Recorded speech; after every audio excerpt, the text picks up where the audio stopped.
pidiéndole al Señor que tome control, amén, de esta palabra. Vamos a traer que su Espíritu Santo nos ministre, siga moviéndose porque Él está aquí, amén. Amén. Le creemos a Dios, Él ha dicho que Él está en medio de 2 o 3 que están unidos en su nombre, ¿verdad? Así que damos gracias al Señor, gloria a Jesús.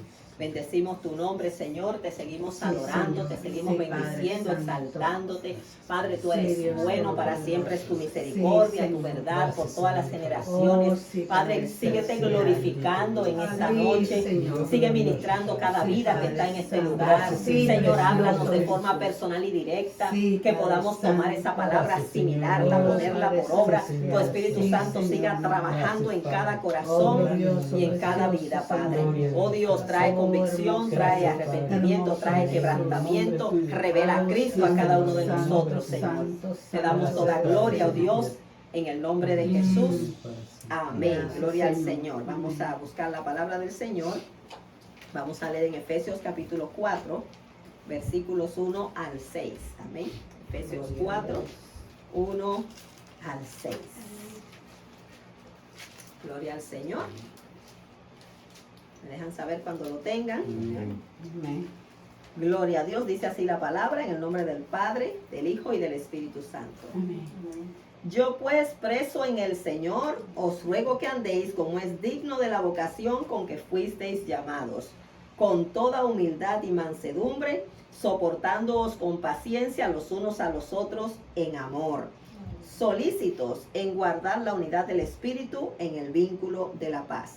Un cuerpo y un espíritu, como fuisteis también llamados en una misma esperanza de vuestra vocación, un Señor, una fe, un bautismo, un Dios y Padre de todos, el cual es sobre todos y por todos y en todos. Versículo 3 nuevamente. Solícitos en guardar la unidad del Espíritu en el vínculo de la paz. Amén. ¿Se pueden sentar? Gloria al Señor. Vamos a hablar de un tema muy importante, amén, en la iglesia de Jesucristo, el tema de la unidad, amén, la unidad de los creyentes.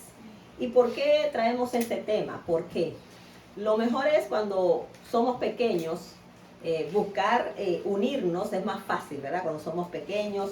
Y amén, hermano, Dios está en medio de lo pequeño, Dios está en medio de lo grande, todo lo grande comienza pequeño, amén. Así que qué bueno es estar en una iglesia como esta, donde se siente la cercanía, ¿verdad? El amor, estamos más juntitos, gloria al Señor, y entender pues que el Señor tiene un pueblo muy grande, ¿verdad? En todo el mundo, y que nosotros hoy estamos acostumbrados a ir a templos, pero en la antigüedad, desde muy temprano, la época de la iglesia, se reunían en casas pequeñas, ¿verdad? Acuérdense que el templo estaba dirigido por los sacerdotes. Una vez Cristo muere, ya no es lo mismo ir a ese templo a ofrecer sacrificios de animales, porque ya eso no tenía ninguna importancia, ningún significado. Entonces ellos tenían que, se reunían en sus casas para poder servir libremente al Señor, ¿verdad? Al templo iban más a orar, pero se reunían en sus casas, y una vez el templo fue destruido, pues quedó pues las casas solamente para reunirse. Y Dios siempre ha estado ahí, ¿verdad? Él ha dicho en su palabra, qué bueno que lo dijo, ¿verdad? Que donde hay 2 o 3 reunidos en su nombre. Fíjese cómo él dijo 2 o 3. Él comenzó desde 2 para allá, o sea que Dios está, no importa lo poco o lo mucho. Lo que nos debe preocupar es que Dios siempre esté, amén. No importa que hayan poquitos, que Dios esté, porque eso es lo importante. Y sabemos, hermanos, que la iglesia tiene muchos enemigos, ¿verdad? El pueblo de Dios tiene muchos enemigos. El enemigo se ha levantado, él quiere detener la iglesia, quiere destruirla. Aunque la Biblia dice que él no puede contra la iglesia, que las puertas del infierno no prevalecen, pero no puede contra toda la iglesia, pero sí puede obrar en creyentes individuales, ¿verdad? La iglesia se compone de personas. Entonces, el enemigo siempre ha querido destruir, y él ataca a la iglesia, la ataca de forma externa. Vemos cuántos ataques, la persecución, las cosas del mundo, cómo él atrae, ¿verdad? Esos son los ataques del diablo. El enemigo se ha levantado con sus grandes agentes como los satanistas, los narcotraficantes, toda esta gente que se levantan, los terroristas contra el pueblo de Dios y quieren destruir la obra del Señor, ¿verdad?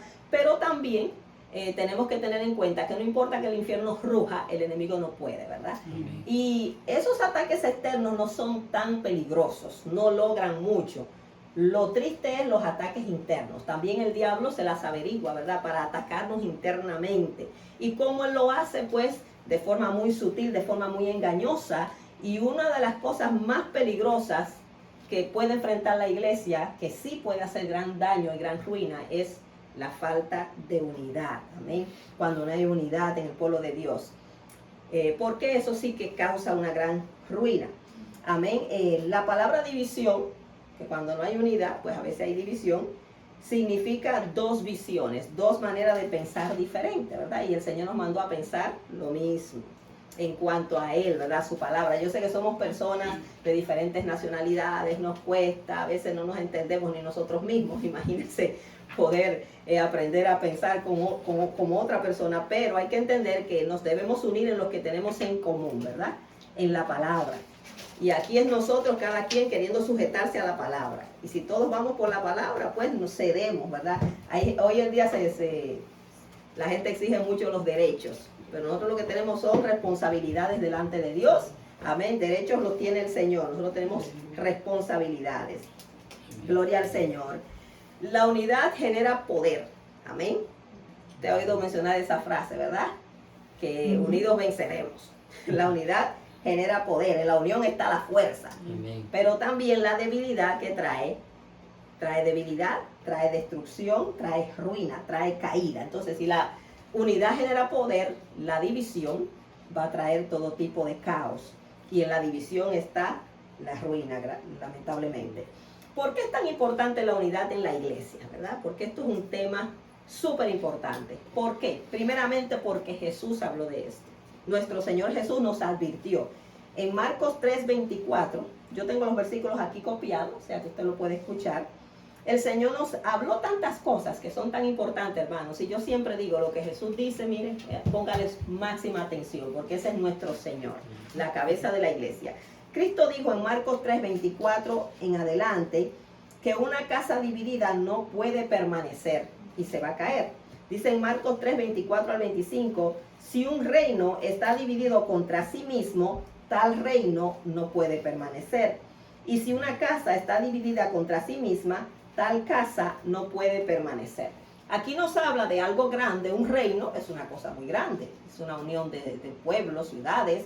Un reino se divide, no importa lo grande, se cae. Una casa, que es algo más pequeño, se divide, también se cae.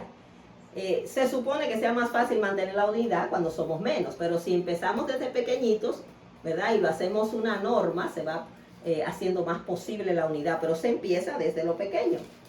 Ya el Señor dijo, sea grande, sea pequeño, si no hay unidad se cae.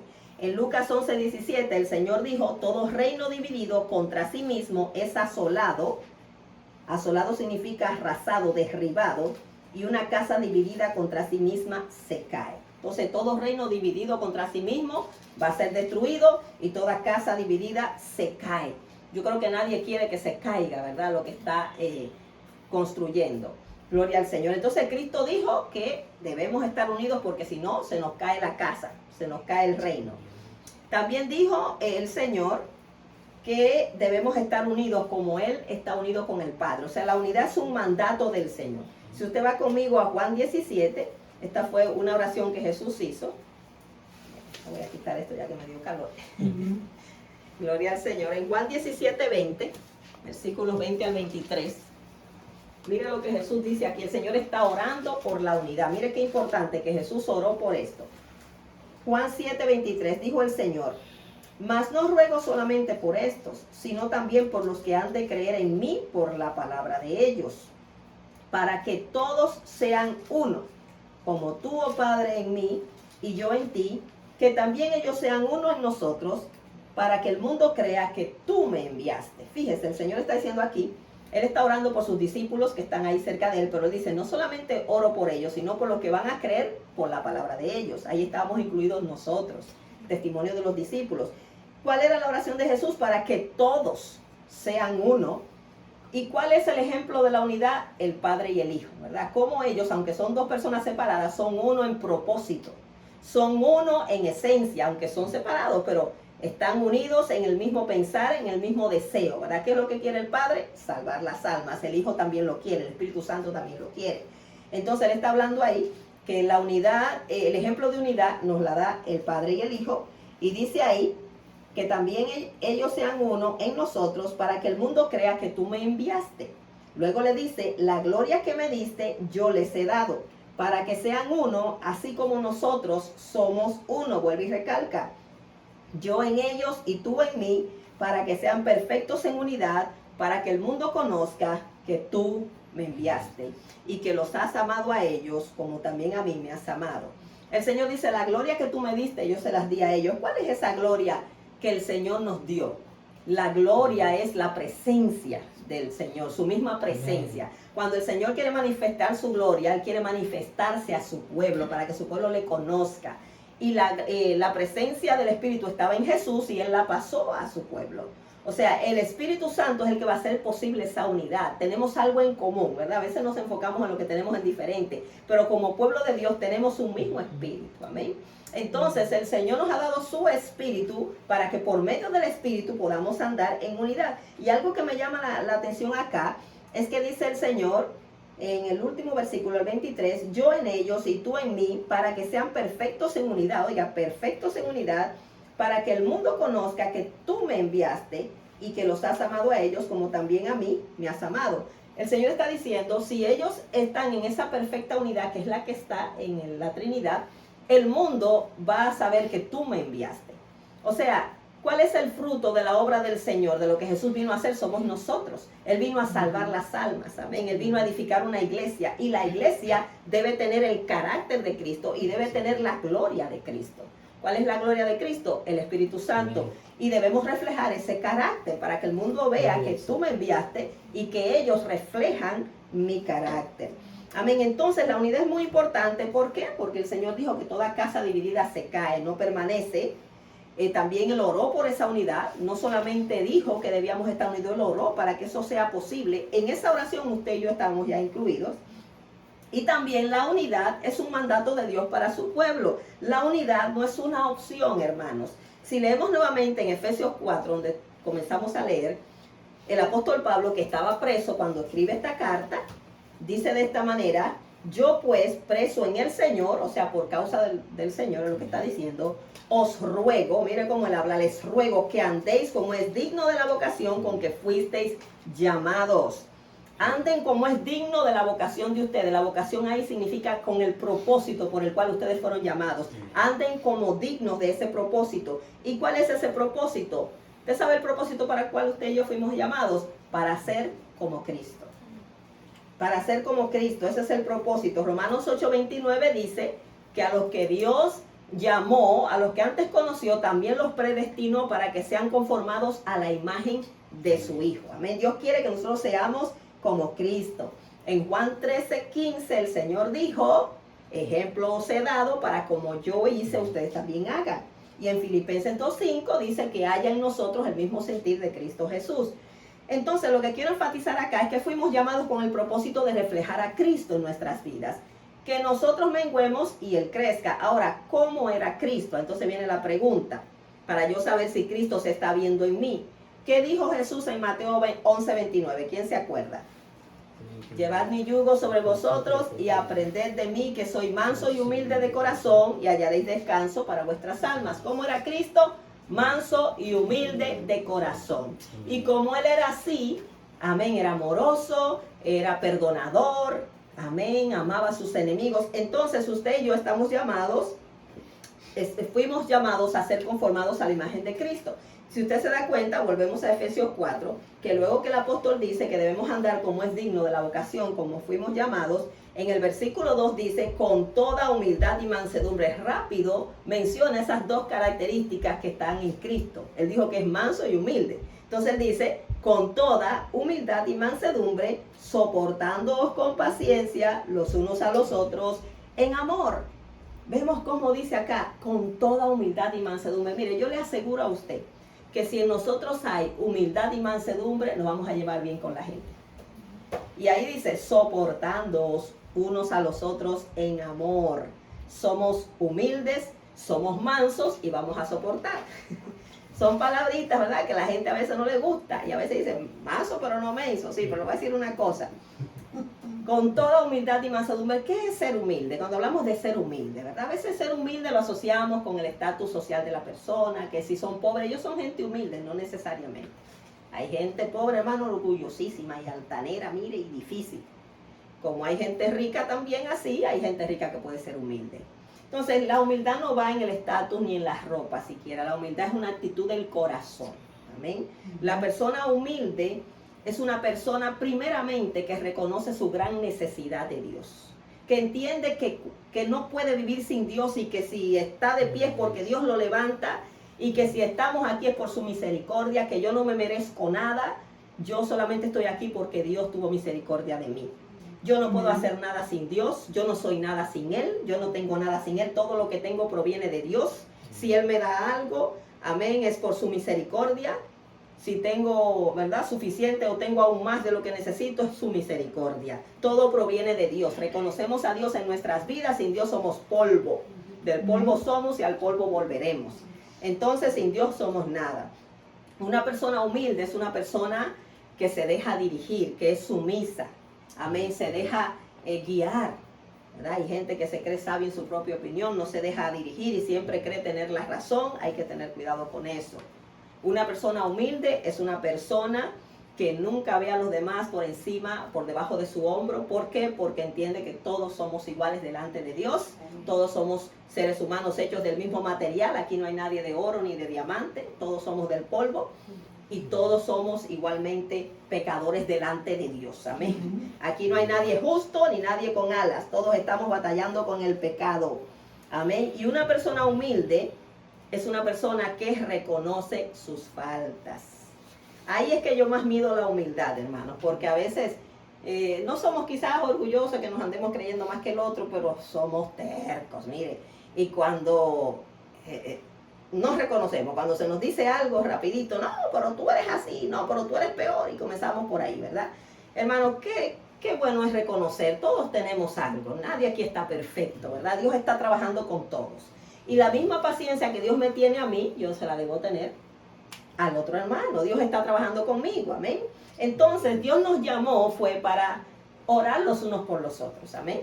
No para señalarnos los unos a los otros o acusarnos los unos a los otros, sino para orar. Y querer cada día yo ser mejor, ¿verdad? Yo ser mejor persona para amar más a mi hermano. Entonces, aquí habla que debemos andar con toda humildad y mansedumbre, soportándoos con paciencia los unos a los otros en amor. Dice que el amor todo lo soporta, dice la palabra en 1 Corintios 13. Y el Señor nos ha llamado a andar de esa manera, en humildad, en mansedumbre y a soportarnos, a sobrellevarnos.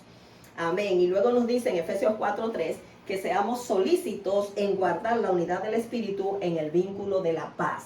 La palabra solícito significa dispuestos, prontos. No es algo que se dilata, no es cuando yo tenga el deseo, déjame ver cuándo lo hago. No, solícitos, algo rápido en buscar la unidad del Espíritu en el vínculo de la paz. Ahí dice la unidad del Espíritu. Todos nosotros aquí que hemos creído en Jesús tenemos el Espíritu Santo. Se supone que tenemos un mismo Espíritu, entonces debemos andar en unidad. Amén. Como le decía yo a un hermano muy conflictivo, ¿verdad? Que en una ocasión no nos poníamos de acuerdo. Y yo le dije a él, oye, ¿tú crees que yo tengo el Espíritu Santo? Me dice que sí. ¿Y tú tienes el Espíritu Santo? Sí. ¿Y por qué no nos podemos poner de acuerdo? Le dije. Porque si tú tienes el Espíritu Santo y yo también, el Espíritu quiere lo mismo. Glorificar a Cristo. El Espíritu Santo quiere, amén, obrar en nosotros. Entonces me dice, se queda callado. Yo le digo, ¿será que alguien aquí tiene otro espíritu? Se queda callado. ¿De quién será? Le digo yo. Porque, hermanos, si tenemos el mismo espíritu, debemos comprendernos, ¿verdad? Y dejarlo todo a los pies del Señor. Entonces estamos llamados a ser solícitos, a ser prontos en buscar la unidad del espíritu. ¿Por qué? Porque pertenecemos a un mismo cuerpo, el cuerpo de Cristo. ¿Amén? Y el cuerpo de Cristo no está dividido. No hay una mano por allá, un pie por allá, no. No están como esos cadáveres en Ezequiel capítulo 37, aquel valle de huesos secos, que andaba todo disperso. No, el cuerpo de Cristo está unido por el Espíritu. Somos un cuerpo, tenemos la vida de Cristo, tenemos un mismo Espíritu. A todos se nos ha dado el Espíritu Santo. Fuimos sellados con el Espíritu Santo de la promesa. También tenemos una misma esperanza, amén. ¿Cuál es nuestra esperanza? Que Cristo viene, que nos vamos para el cielo a morar con Jesús. Tenemos un mismo Señor, amén. Tenemos una misma fe. Tuvimos un mismo bautismo, un mismo Dios y un mismo Padre, gloria a Jesús, el cual es sobre todos, o sea, Él es el que está por encima de todos, Él es el que nos gobierna, Él es el alto, el sublime, nosotros aquí no somos nada, y también Él está por todos, o sea que por todos Él vela, Él nos ama a todos y también está en todos. O sea, si Dios está en nosotros y yo menosprecio a mi hermano o no lo amo, ¿a quién le estoy haciendo eso? Si Dios está en cada uno de nosotros. Porque el Señor está en nosotros. El Señor vino a morar en nosotros. Entonces, cuando yo menosprecio a un hermano o no lo perdono, ¿a quién le estoy extendiendo eso? Es al Dios que está ahí también. En Romanos 12:16 dice, unánimes entre vosotros. Eso está glorioso. Unánimes. ¿Qué significa la palabra unánimes? Un mismo sentir, una misma alma, un mismo deseo. Y vamos a ver que así estaban los creyentes cuando vino sobre ellos el Espíritu Santo. Podemos estar unidos aquí físicamente, pero no unánimes. Y eso es lo que cuesta. Y mientras más son, más difícil. Amén. Porque podemos estar aquí cada quien, pero ¿qué pensamos nosotros? ¿Cuál es nuestro deseo al estar aquí? ¿Cuál debe ser nuestro deseo? Que el Señor se glorifique, que el Señor nos llene, que el Señor se mueva, que el Señor trate con nosotros, que el Señor nos limpie más, nos santifique individualmente y colectivamente. A veces pensamos que Él necesita que Dios lo cambie. Yo necesito que Dios me cambie. Yo necesito que Dios siga trabajando conmigo, porque Él no ha terminado conmigo. Yo no me he graduado. Amén. Yo me gradúo cuando Él venga. Entonces, bien importante que debemos estar unánimes. Primera de Corintios 1:10 dice, os ruego pues, hermanos, el apóstol Pablo hablando a la iglesia de Corintios, os ruego pues, hermanos, por el nombre de nuestro Señor Jesucristo, que habléis todos una misma cosa y que no haya entre vosotros divisiones, sino que estéis perfectamente unidos en una misma mente y en un mismo parecer. O sea, le habla Pablo aquí a esta iglesia. Si usted ha leído la carta a los Corintios, se va a dar cuenta que esa era una iglesia donde había mucha carnalidad. Pablo le tuvo que decir, no le puedo llamar a ustedes, no le puedo hablar como a espirituales, sino como a carnales, como a niños en Cristo, que todavía necesitan beber lechecita porque no crecen, no maduran. Los niños siempre están dando trabajo y reclamando y dando complaint ¿verdad? Y dando, enojándose, y hay que estar ahí corrigiéndole y pasándole la mano. Y Pablo dijo, no lo puedo tratar a ustedes como maduros, ustedes son niños. Y esta iglesia era una iglesia donde había mucho movimiento espiritual. Había muchos dones. ¿Te ha leído la carta? Y eran dones de Dios, amén. Dando a entender que los dones no nos hacen madurar, hermano, ni nos salvan tampoco. El fruto es lo que hace la diferencia, ¿verdad? Era una iglesia llena de dones, se movía mucho el Espíritu Santo, mucha lengua. Sin embargo, había problemas allí, mire que eso estaba terrible. Y Pablo tuvo que decirle eso, les ruego, por el nombre de nuestro Señor Jesucristo, como dice, por favor, maduren ya. Hablen una misma cosa, sean un mismo sentir, un mismo parecer. Gloria al Señor. Entonces, la unidad es un mandato de Dios para su pueblo. Esto no es una opción. El Señor quiere que andemos en unidad. Ahora, ¿qué cosas pueden impedir la unidad en la iglesia? Lo que había dicho anteriormente, la carnalidad. ¿Qué significa carnalidad? Andar en la carne. ¿Qué significa andar en la carne? Mostrar las obras de la carne. Si queremos saber cuáles son esas obras, usted sabe que en Gálatas 5:19, si usted quiere ir conmigo, nos da una listita de esas obras. Amén. Si eso se manifiesta en nuestra vida, hermanos, hay que hacer morir esas obras, porque no debe ser. Reciente yo predico un mensaje que se titula en la carne o en el espíritu. Esto significa que nosotros como cristianos solo tenemos dos maneras de vivir la vida, o en la carne o en el espíritu. El inconverso solo en la carne porque él no tiene el espíritu, definitivamente. Dios no puede esperar que un inconverso cambie o dé frutos espirituales, no tiene el espíritu. Pero nosotros que tenemos al espíritu, Dios espera el fruto del espíritu, no las obras de la carne. Y usted dirá, hermana, pero ¿por qué gente que hay en la iglesia todavía está atada en muchas obras de la carne, ¿verdad? Hay cosas que los dominan. Sabemos que no somos perfectos, pero que un estilo de vida me domine. Por ejemplo, hay gente con un espíritu de enojo que nunca se le quita. Hay que tener cuidado. Una cosa es que usted se enoje un día y siempre que se enoje, ¿verdad? Debemos bajarnos y entender que no debemos pecar Usted se puede sentir mal, pero no pecar, no insultar, ¿no? ¿Verdad? No ofender a otra persona. Pero si hay algo ahí que es algo recurrente, que siempre soy así, hay que hacer algo, eso hay que someterlo al Espíritu Santo. ¿Qué pasa cuando el Espíritu Santo viene? La naturaleza carnal todavía está ahí, hay que hacerla morir. Pero el Señor nos dio el Espíritu para que tengamos el poder para hacerlo, amén. Por eso tenemos el Espíritu, es el que puede hacer morir las obras de la carne. Pero hay gente todavía, hermano, dominados por estas cosas, aún llamado cristiano. Yo entiendo una gente nueva que todavía no se ha ajustado bien a su nueva vida, pero gente de años, 10, 15, 20 años, en lo mismo, dando estas obras, y ni siquiera les preocupa cambiar, porque esto es lo trágico. Si nosotros tenemos algo que el Señor tiene que cambiar, pero uno entiende, ay Señor, sí, ayúdame. Pues Dios tiene misericordia, pero que pasen años y nosotros, ay, que yo soy así, y algunos dicen, así me moriré. Bueno, tenga cuidado si se muere de esa manera. En Gálatas 5:19 dice, y manifiestas son las obras de la carne, que son, o sea, lo que está diciendo ahí, se van a manifestar. ¿Cómo la vamos a reconocer? Dependiendo la obra que hagan, por su fruto los conoceremos. ¿Cuáles son estas obras? Adulterio, fornicación, inmundicia, lascivia. Lascivia son deseos sexuales desordenados. Inmundicia son suciedades. Idolatría, hechicerías. Esas son cosas, ¿verdad?, que se sienten muy grandes y te dirá, bueno, yo no tengo nada que ver con eso. Pero siguen otras obras ahí. Mire, las enemistades están al lado de la hechicería. Te dirá, ay, sí, el brujo está mal, el hechicero, pero la enemistad está al ladito ahí. Enemistades, pleitos, celos, iras, contiendas, disensiones. Disensiones significa desacuerdos. Herejías, doctrinas contrarias a la palabra de Dios. Envidias. Mire cómo está la envidia ahí, algo tan sencillo. Homicidios, borracheras, orgías y cosas semejantes a estas. O sea que la lista puede ser grande. Y dice ahí que los que practican tales cosas no heredarán el reino de Dios. O sea, los que tienen ese estilo de vida. Porque un día uno se enoja, eso no significa que uno viva en un espíritu de enojo. Claro, hay que ir procurando que ese enojo se aplaque. Lo mejor es, hermano, tratar de vivir una vida, ¿verdad?, agradable y controlada por el Espíritu Santo. Entonces, la carnalidad. ¿Cuánta carnalidad hay en nosotros?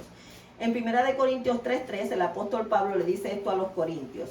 Porque aún sois carnales, pues habiendo entre vosotros celos, contiendas y disensiones, no sois carnales si andáis como hombres. Esta iglesia que tenía tantos dones espirituales, hubiéramos pensado que andaba en el Espíritu. Pero Pablo le dice, ustedes son carnales. ¿Y cómo yo lo sé? Ay, no me juzgue, hermana, ¿cómo yo lo sé?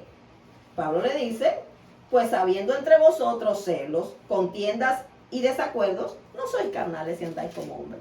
O sea, eso es lo que ustedes muestran, entonces andan en la carne. Y usted me dirá, hermana, pero yo no sé, yo no puedo evitarlo. Tenemos al Espíritu Santo de Dios, tenemos el poder de Dios. Y si nosotros reconocemos que algo anda mal en nosotros y buscamos la ayuda de Dios, podemos cambiar.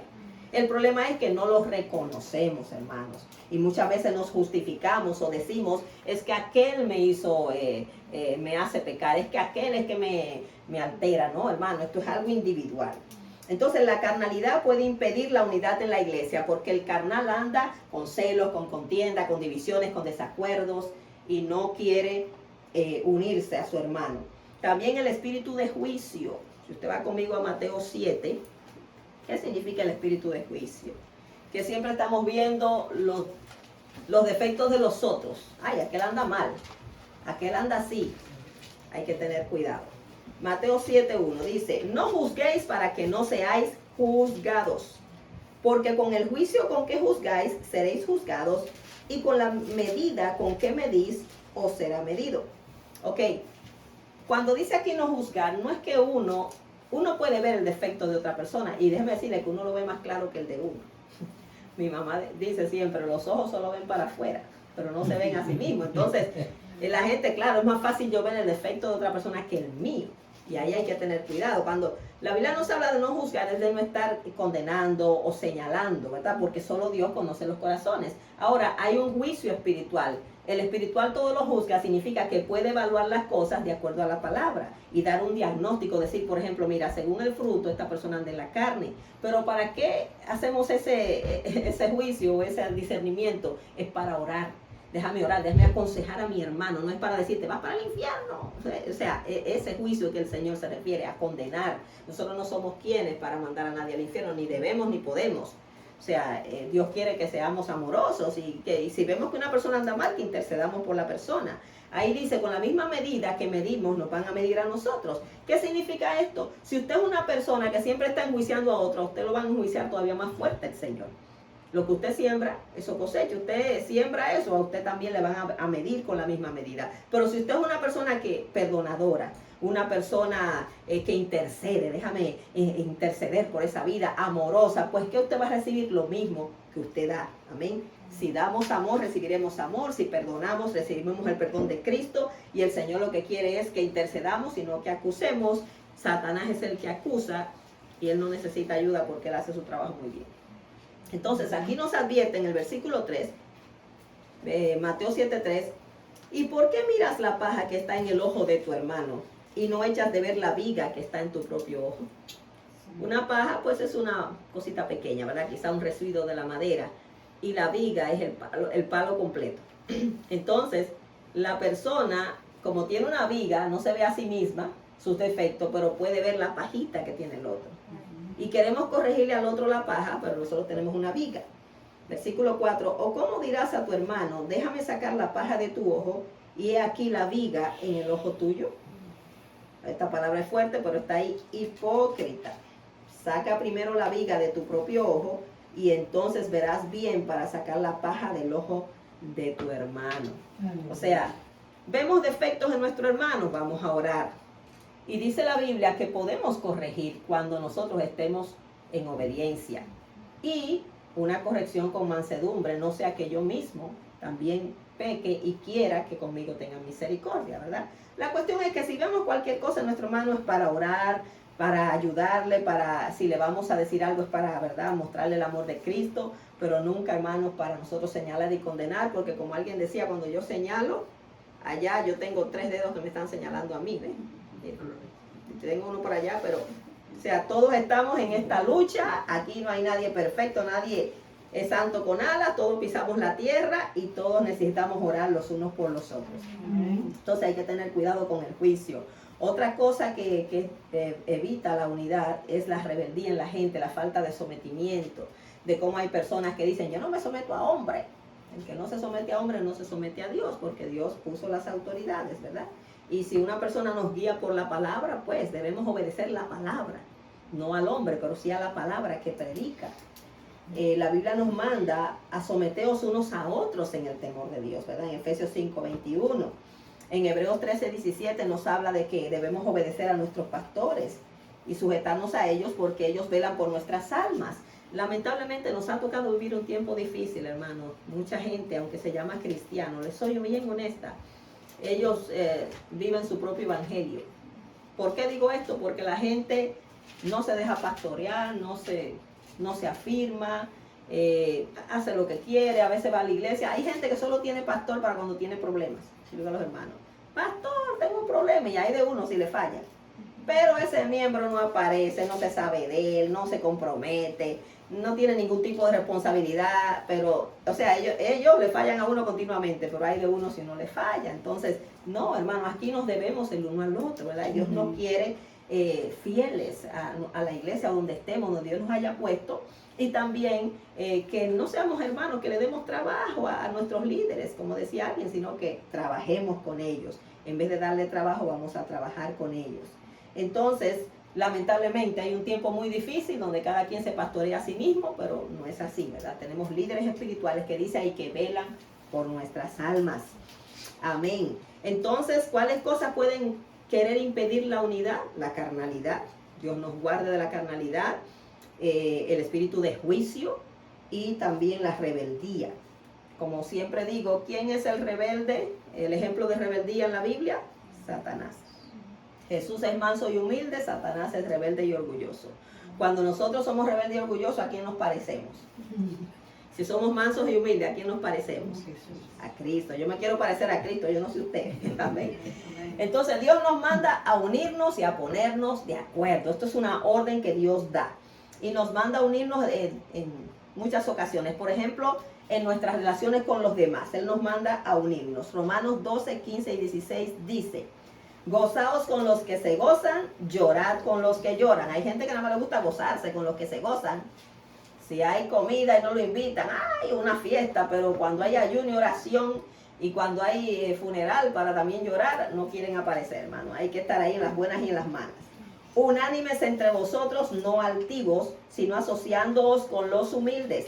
No seáis sabios en vuestra propia opinión. Debemos mostrar humildad en el trato con las personas. Amén. Debemos ser humildes con las personas. En Filipenses 2.3, ¿usted sabe lo que dice Filipenses 2.3? Nada hagáis por contienda o por vanagloria, antes bien con humildad, considerando a los demás como superiores a uno mismo. Amén. No hacemos las cosas por contienda ni por gloria personal. Dios nos libre. Si cualquier cosa que vayamos a hacer o en la posición que Dios nos ponga es para servir. Amén. Y considerar al otro como mayor. Amén. Y hacer todo para gloria del Señor. En 1 de Pedro 5:5, versículo 6, prediqué de ese versículo la semana pasada. Me gustaron mucho esos versículos. 1 de Pedro 5:5, mire cómo dice: igualmente, jóvenes, estad sujetos a los ancianos y todos sumisos unos a otros, revestidos de humildad, porque Dios resiste a los soberbios y da gracia a los humildes. Ahí manda a los jóvenes a estar sumisos, amén. Y ahí los jóvenes representan los inmaduros, los nuevos, ¿verdad? Los menos maduros, y no solamente los jóvenes de edad. Y dice ahí que estemos sujetos, todos sumisos. ¿Por qué? Porque Dios resiste a los soberbios y da gracia a los humildes. Dios resiste significa que Dios se opone, que le hace guerra al orgulloso, pero Él extiende su gracia, su favor, su misericordia a los humildes. Y el versículo 6 dice: humillaos pues bajo la poderosa mano de Dios, para que Él os exalte cuando fuere tiempo. Amén. Si nosotros nos humillamos, Dios nos exalta. Y si nosotros nos exaltamos, Dios nos humilla. Entonces yo quiero que Dios me exalte, no que me humille. Alguien decía que el camino a la grandeza en el reino de Dios es la humillación, ¿verdad? Mientras más pequeño usted se sienta, Dios puede hacer más cosas con nosotros. Y estar humillado, por ejemplo, una persona que está en el piso no se puede caer porque está en el piso. Usted se cae de algo alto, mientras más alto podemos caernos, pero si estamos en el piso humillado allí, de rodillas, de ahí no nos podemos caer, de ahí Dios nos levanta. Gloria al Señor. Entonces estamos llamados a unirnos en nuestras relaciones con los demás. Mira, hermanos, si hay ofensas, cualquier cosa, vamos a perdonarnos de la manera que Cristo nos perdonó a nosotros. Amén. Eso es lo que el Señor quiere. Como Él me extiende su gracia, yo se la extienda también a los demás. Entonces, perdonar cualquier ofensa, si somos humildes, se puede. Amén. Si reconocemos que nosotros también fallamos, podemos buscar ese perdón y llevar, ¿verdad?, una buena relación con nuestros hermanos. También Dios nos manda a unirnos en el trabajo en la obra del Señor. Usted sabe que el Señor los enviaba de dos en dos. Vemos a Dios trabajando así como con parejas. Por ejemplo, vemos a Moisés y Aarón, Josué y Caleb, Pedro y Juan. Amén. Vemos como Dios le gusta llamar, ¿verdad?, gente en unidad, que puedan trabajar unidos. En Eclesiastés 4:9 dice: mejores son dos que uno, porque tienen mejor paga de su trabajo.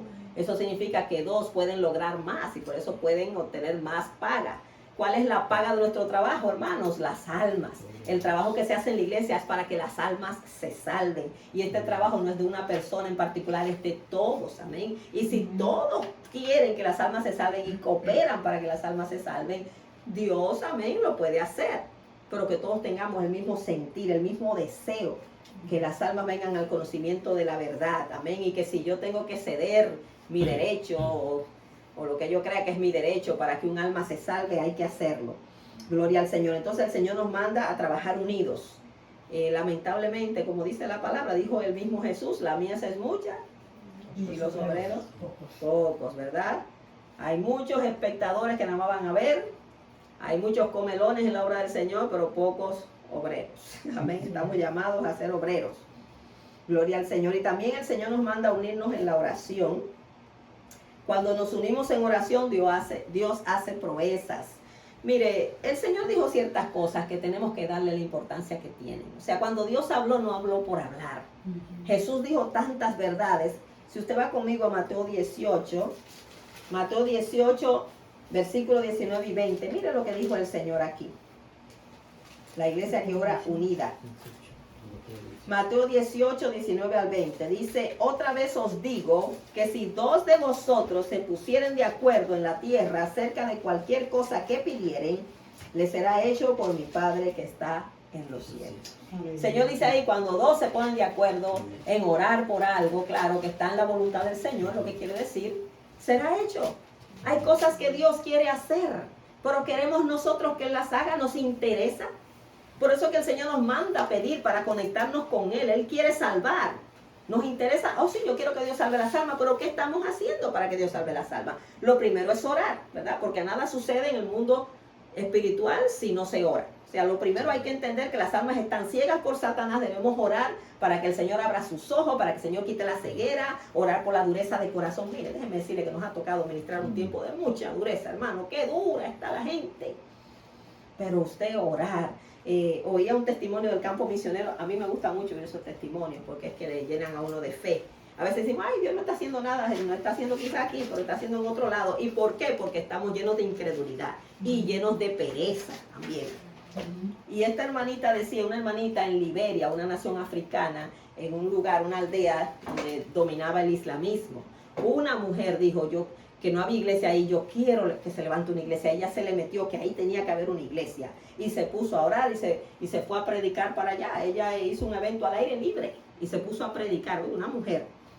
Y dice que el líder de la aldea, cuando vio eso, se enojó y la apresó. O sea, qué atrevimiento venir aquí y hacer ese evento, como que ella viene así, como que como no le importa, y la apresó.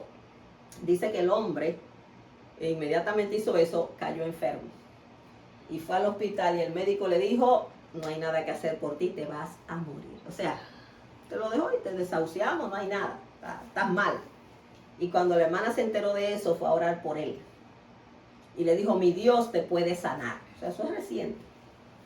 Y él era un musulmán, que los musulmanes no se dejan ministrar por mujeres, porque imagínense, él dijo, o sea, que mi Dios te puede sanar, ¿quieres que ore por ti? Y él dijo, bueno, dijeron que me voy a morir. Y bueno, no es ético que esta mujer ore por mí delante de otras personas que había ahí, pero sí, y sí me puede sanar. O sea, tenía esa duda, déjame tratar, aunque sea. Y el hombre se dejó orar por la mujer, hermanos, y dice que en el momento pareció que no pasó nada, pero unas horas después el hombre volvió a su casa, se comenzó a sanar, fue al médico y estaba totalmente sano. Y este hombre se convirtió a Cristo y también mucha de la gente que estaba ahí se convirtió. Entonces, ¿qué le quiero decir? Y dice, ahora hay una iglesia, como decía la hermana, yo quiero una iglesia ahí, pero claro, iba a costar trabajo. No sabemos el tiempo, porque no especifica el tiempo que ya pasó, pero iba a costar trabajo, iba a costar persecución, iba a costar hasta un arresto. Nosotros estamos demasiado cómodos, nosotros no queremos, hermano, ni siquiera hacer nada, no queremos orar un poquito, pagar el precio, ayunar un poco, es demasiado para que un alma se salve. Déjeme decirle que no es demasiado. El Señor, el Padre, dio a su Hijo por nosotros. O sea, Dios entregó lo más grande. Cristo tuvo que morir por nuestra salvación. Entonces, que decimos, ay, sí, que queremos que las almas se salven, pero no se ve el esfuerzo. Y yo hablo en general. Usted me dice, si usted lo hace, gloria al Señor. Pero también unidos como iglesia. Oración, ayuno, el buscar las almas, el predicar. Cuesta, ¿verdad? La gente no quiere trabajar, nunca tiene tiempo para las cosas del Señor. Pero el Señor dijo que si nos ponemos de acuerdo para pedir, Dios quiere salvar las almas, esa es su voluntad. Para pedir eso, Dios lo hace. Para pedir avivamiento, Dios lo hace, pero hay que estar de acuerdo. Esto fue lo que le pasó a la iglesia primitiva. ¿Se acuerda de la primera iglesia? En Hechos capítulo 2. Estaban unánimes y juntos pidiendo la llenura del Espíritu y el Señor se glorificó. Amén. Entonces, es tremendo, ¿verdad? Dios se mueve de forma poderosa y también Él dijo, ¿verdad? Que Él iba a estar ahí en medio de 2 o 3 que estén congregados en su nombre. Si usted va conmigo a el Salmo 133, ese salmo me gusta mucho. Amén. Bendiciones que traen la unidad. Dice el Salmo 133:1, mirad cuán bueno y cuán delicioso es habitar los hermanos juntos en armonía. Bien importante, no solo juntos, sino en armonía, porque podemos estar juntos y peleando, pero el Señor dice aquí en armonía. Mirad cuán bueno es bueno y delicioso. Bueno porque produce buenos resultados y delicioso porque Qué bonito es un ambiente de paz y armonía, ¿verdad?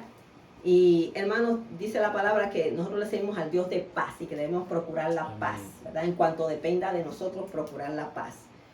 Y si depende de mí que algo se arregle, se debe de arreglar, porque si yo tengo la buena disposición, se arregla. Entonces, mirad cuán bueno, cuán delicioso es habitar los hermanos juntos y en armonía. Y especifica y da un ejemplo de dos cosas. El versículo 2 es como el buen óleo, la palabra óleo significa aceite, es como el buen aceite sobre la cabeza, el cual desciende sobre la barba de Aarón, y baja hasta el borde de sus vestiduras. Aquí nos menciona es la unción del sumo sacerdote, que le echaban aceite en su cabeza cuando lo instituían, y ese aceite bajaba por toda la barba, iba hasta toda su vestidura, o sea, lo bañaban de aceite prácticamente, no es como ahora que nada más le ponen un poquito, ¿verdad? Pero ese aceite simboliza, ¿qué es lo que simboliza? El Espíritu Santo, la unción del Espíritu Santo que iba a estar rebosante en el sacerdote. Entonces, donde haya unidad y armonía va a haber unción de Dios, ¿verdad? Va a haber unción de Dios. Hay gente que cree que la unción la trae la música, la batería. No, la unción es, hermano, mire, la humildad, la mansedumbre, la unidad trae unción. Amén. Y dice ahí que cuando el pueblo está en armonía, unido, pero ¿en qué nos vamos a unir? En la oración, en buscar a Dios, en buscar las almas, en el trabajo, en las relaciones, llevarnos bien. Entonces, cuando está esa armonía, viene el Señor y unge, y esa unción va a producir frutos. El versículo 3 dice, como el rocío de Hermón, que desciende sobre los montes de Sión, porque allí envía Jehová bendición y vida eterna. El rocío cae sobre los árboles sobre la tierra, para remojarla, y eso ayuda a la cosecha, ¿verdad? Entonces, ese rocío abundante va a traer una gran cosecha. Aquí representa el aceite y el rocío, representan el Espíritu Santo. El aceite y el rocío es como el agua, ¿verdad? Entonces, ¿qué pasa? Que cuando eso cae, viene la cosecha. Cuando estamos juntos en armonía, buscando a Dios, pero juntos ¿en qué? En oración, en el trabajo, en las relaciones, nos vamos a llevar bien. Entonces eso va a traer la unción de Dios poderosa, Dios se va a mover y va a traer un fruto en abundancia. Fruto en nuestras vidas y fruto de almas. Entonces allí envía Jehová bendición y vida eterna. Eso es glorioso. Y voy a ir terminando con Hechos capítulo 2. Amén. Hechos capítulo 2, el derramamiento del Espíritu Santo en la iglesia primitiva, en la primera iglesia. ¿Por qué la primera iglesia fue tan poderosa? Por la unidad como estaba esa iglesia. Sabemos que no empezó así, ¿verdad? Según la palabra, Jesús se apareció a más de 500 personas, pero cuando el Espíritu Santo se derramó solo habían 120 en el aposento alto. O sea que hubo 380 que no les interesó orar y buscar a Dios. Quizás se fueron para otro lado, no estaban ahí. Amén. Pero si habían tantos seguidores del Señor, porque solo habían 120 aquí. Entonces, pero esos 120 se pusieron de acuerdo, estaban unánimes, estaban juntos, estaban queriendo lo mismo, que eran lo que querían, que el Señor derramara su Espíritu. Amén, que fueran llenos del Espíritu Santo. La mayoría de la gente no entiende la importancia de ser lleno del Espíritu, honestamente. Porque si lo entendiera, estuviera de cabeza buscando el Espíritu Santo. Si usted no se llena del Espíritu Santo, se va a llenar de otro espíritu.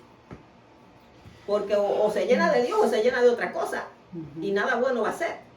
Cuando se va el Espíritu, o si no está, van a venir demonios. Hermano, suena fuerte. Ay, yo no estoy endemoniado. Bueno, hay que ver qué domina nuestras vidas.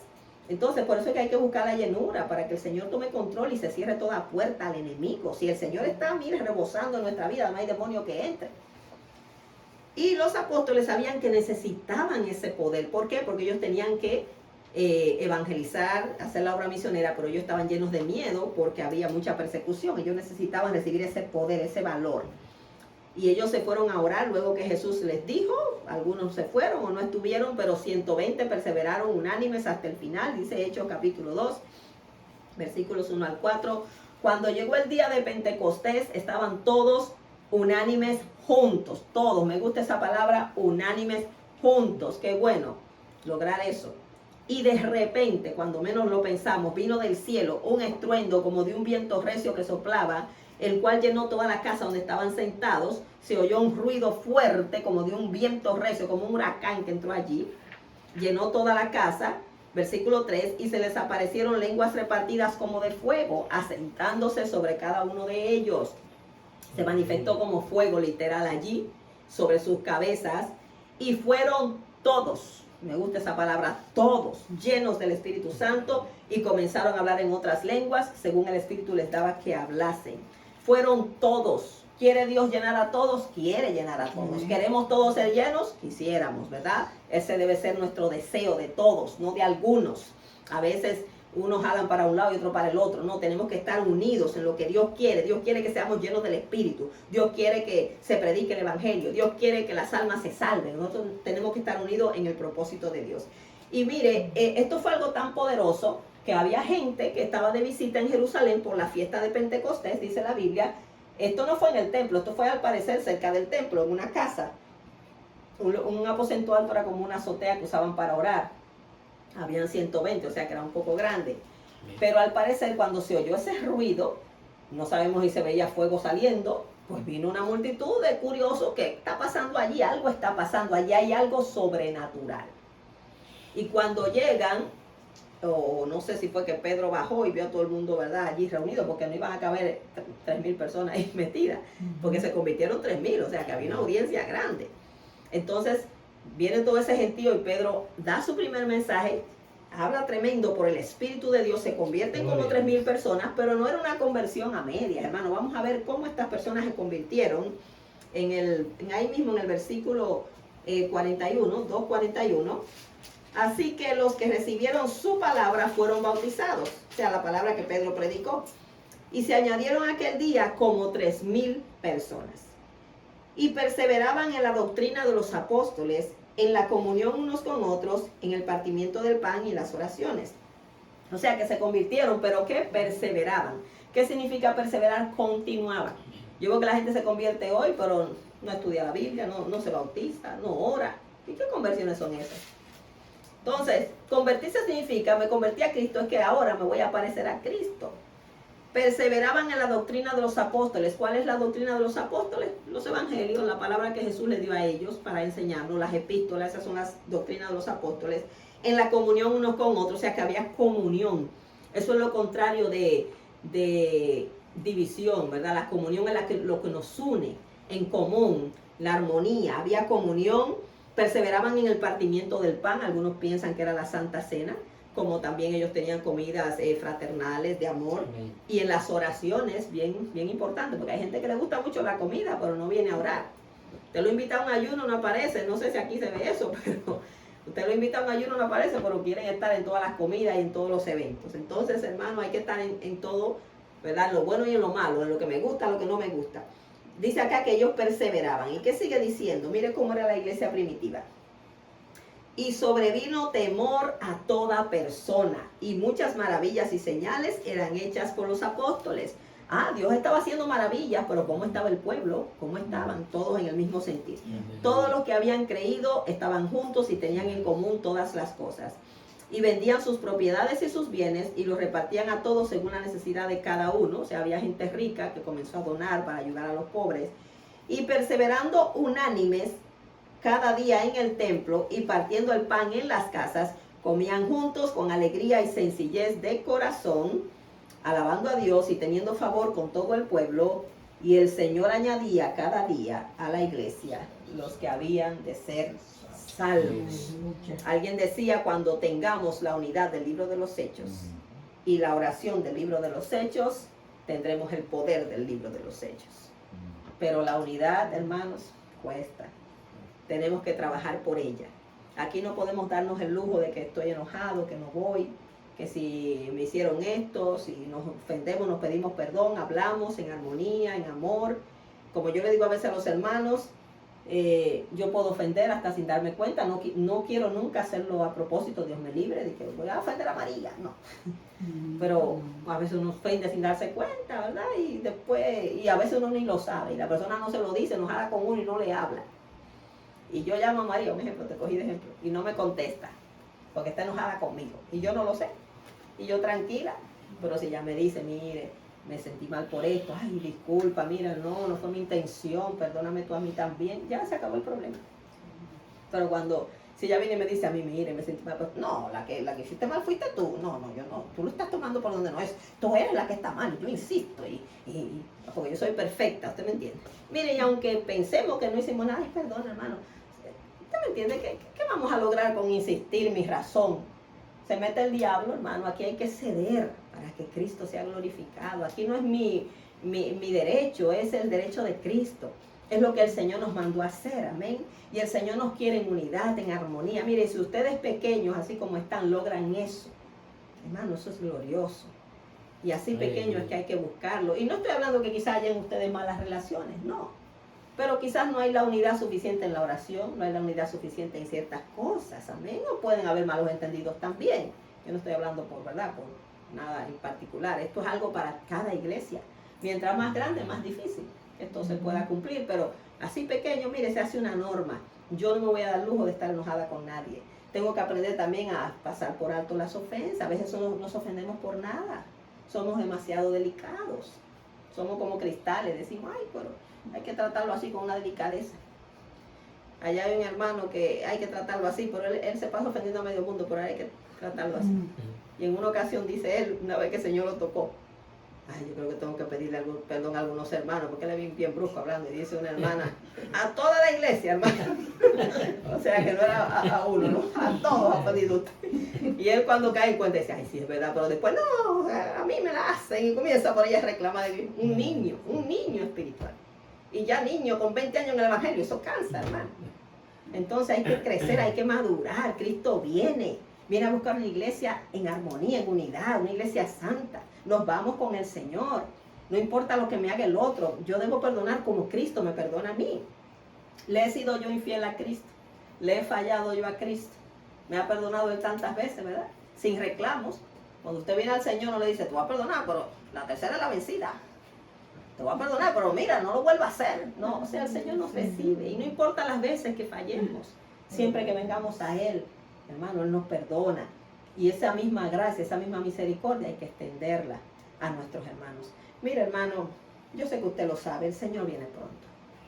De verdad que hay que arreglar lo que hay que arreglar. Ya no es tiempo de estar inconsistente en los caminos del Señor, que hoy me afirmo, que mañana no. A veces, aunque estamos en la iglesia, no estamos firmes. Porque a veces, yo decía que antes la gente se descarriaba, se iba fuera de la iglesia, pero ya están descarriados dentro. Yo hablo por allá. A veces usted lo ve ahí están lejos del Señor. A veces van a la iglesia para calmar la conciencia. Hermano, el evangelio es una relación personal con el Señor. Es algo donde su vida tiene que ser transformada. Si no, lo que tenemos es una religión, porque la religión no cambia a nadie. Amén, el que nos cambia es el Espíritu Santo, que nos transforma a la imagen de Cristo. Y uno siempre debe hacerse esa pregunta, ¿qué tanto yo me parezco a Cristo? ¿Cómo ve la gente a Cristo en mí? ¿Lo puede ver el carácter de Cristo? ¿Qué tan manso soy? ¿Qué tan humilde? O sea, uno se examina a la luz de la palabra. Yo quiero ser más como Cristo, amén. Eso es lo que yo me he propuesto. Me gustó mucho una hermana que estaba predicando, que ella decía, yo quiero ser una mejor hermana, una mejor esposa, una mejor madre. Yo me enfoco en qué puedo yo cambiar para ser mejor persona, para ser una mejor hermana en Cristo, para ser una mejor esposa y ser una mejor madre. Y ella dice que ella le ha preguntado a sus hijos, ¿qué ustedes ven mal en mí? ¿Cómo puedo yo cambiar? A mi esposo, mira, que bueno, le dirán un montón de cosas, pero tenemos que vernos, examinarnos y sobre todo pedirle al Señor que nos examine. Examíname tú, porque yo me engaño. O sea, yo, si me preguntan a mí qué yo puedo decir de mí, yo voy a decir lo mejor de mí. Yo voy a dar mi mejor versión.